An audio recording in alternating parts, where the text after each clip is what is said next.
Hello, my name is Shelly Bengiat. I'm the founder and director of Envirotech Education. Envirotech is 11 years old training organization, which I founded after arriving to Australia as an international student myself. I'm originally from Israel, and I've participated in vocational education training in Israel and in other countries. And the passion behind Envirotech is to bring international knowledge, skills, and passion into everything that we do. We're very proud that our courses bring passion of sustainability across all different cohorts and courses. So does technology. The marine courses are a fruit of a passion. Our partners are professors and marine experts from Israel, and together with our team here in Australia, we have explored the extremely affected marine ecosystem and the inability of current skill sets to mitigate the ongoing damage.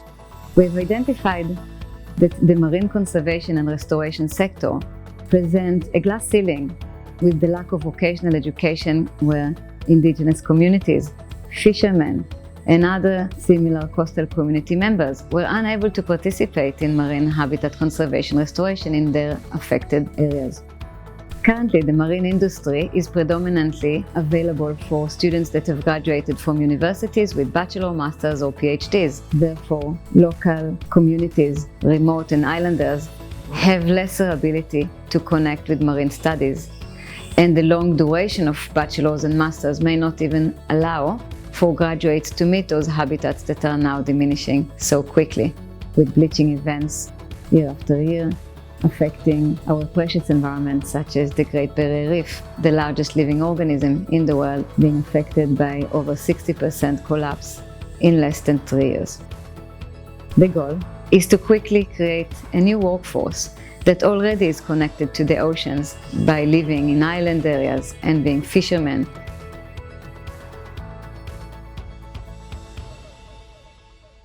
I believe that during this COVID-19 crisis, humanity has an urgent request to put new foundations into curriculums across all levels of education. Most important, high schools. All around the world, high schools are basing the curriculum on very generic type of occupations such as mathematics, language, and even history. Yet we do not consider the future, and especially the environment, as core subjects to teach. I believe that as we all now retreat to study from home, we have the opportunity to bring into our curriculum system full awareness to what we have been experiencing and for what children are seeking for innovative solutions and answers as part of their training and preparation for the world they will inherit from us. Putting environmental management and sustainability, marine conservation restoration, and the science of preserving water, air, and nutrients in our land is crucial to be implemented in all high schools. Throughout the last 2 years, we have been piloting the programs of environmental management and sustainability alongside courses of technology, video editing, and digital media with various children from the age of 10 to 13 years old. We have gained very strong satisfaction from the outcomes of this pilot group, producing award-winning videos year after year, and also to being able to synthesize environmental management and sustainability concepts in a manner that resonates so well with children and promote them to seek further studies at their own time. The change will come from our children as long as we will take accountability and the courage to quickly embrace environmental management and sustainability in all our school-based curriculum, so that we can ask the right questions and challenge the innovation and free spirit solutions that students can deliver and drive as they are preparing to lead our world in times of severe environmental impact, challenges, and expected future crises. I am here to speak on behalf of the starving children around the world whose cries go unheard. I am here to speak for the countless animals dying across this planet because they have nowhere left to go. I am afraid to go out in the sun now because of the holes in our ozone. I am afraid to breathe the air because I don't know what chemicals are in it. The world is hungry for this message. that we are desperate to hear someone speak the truth, speak this message. We need someone to cut through all of the rationalization that we have built up for the destruction of our planet. And no one can do this better than those with everything at stake, which is our youth. The EU elections are coming up soon, and many of us who will be affected the most by this crisis, people like me, are not allowed to vote. Nor are we in a position to shape the decisions of business, politics, engineering, media, education or science. Because the time it takes for us to educate ourselves to do that simply does no longer exist. And that is why millions of children are taking it to the streets, school striking for the climate to create attention for the climate crisis. If we become ecological tyrants and insist on the exploitation of the earth, we will experience catastrophic consequences. Every one of us knows that it is already upon us, but nothing drastic has changed. It's time to wake up. We live like there is no tomorrow, but tomorrow will come. If we enjoy it or not, it is in our hands.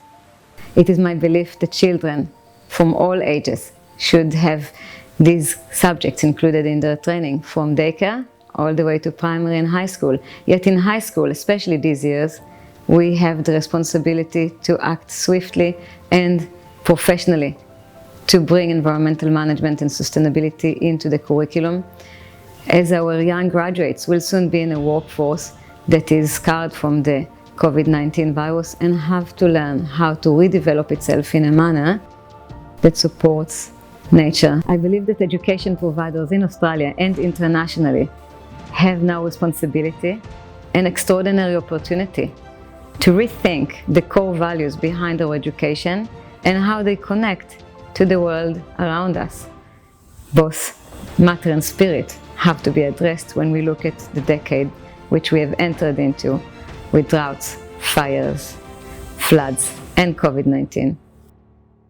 I believe that the environmental crisis is in fact a spiritual crisis.